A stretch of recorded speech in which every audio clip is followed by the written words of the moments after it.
past, Sophia Zukoski didn't think much about what she did before heading outdoors. I would sometimes wear a tinted moisturizer with SPF. I wore a hat and sunscreen to the beach, but that was it. Things changed after the age of 28 when she began noticing something different on her scalp. So it started flaking and cracking and really itching. It was like I could feel a different sort of blood flow headed to that area. I met with my older dear friend who is 99, and he was showing me an area on his scalp, and he said, "This is where I have skin cancer."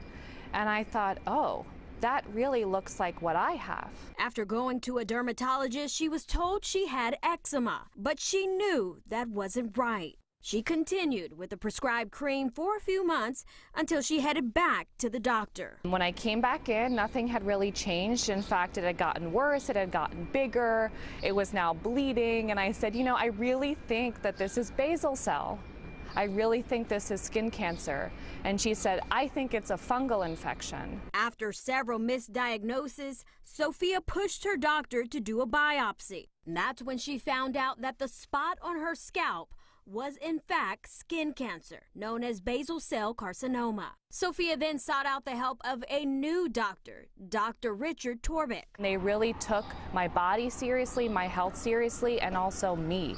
Nearly 2 years later, he performed her surgery to remove the cancer. It is a technique we're able to watch something be removed in real time. Dr. Torbic is a Mohs surgeon and the director of cancer surgery at the Chelsea Center, Mount Sinai. He says basal cell usually appears on areas of the skin that are exposed to the sun, such as your head and neck. But he says it can also appear other places. So usually what I say is if you have a spot that's not healing, a pimple bump that's not going away, a spot that looks like a little oily spot, a little flat area that can have like a little bleeding at the just minor injuries or a little bit crusty, that can be a sign of a basal cell. And most basal cells are caused by long-term UV exposure from the sun. But he says it can also be caused by environmental factors and be genetic. He suggests avoiding the sun, using sunscreen, and other protective measures like wearing a hat and protective clothing to prevent skin cancer. It's not just kind of fair-skinned individuals.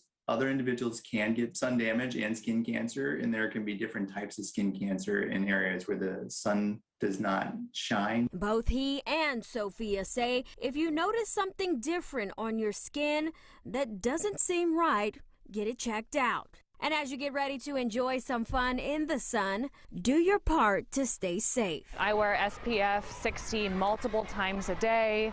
On days when I'm not doing an interview, I usually wear a hat. It's really important to protect yourself.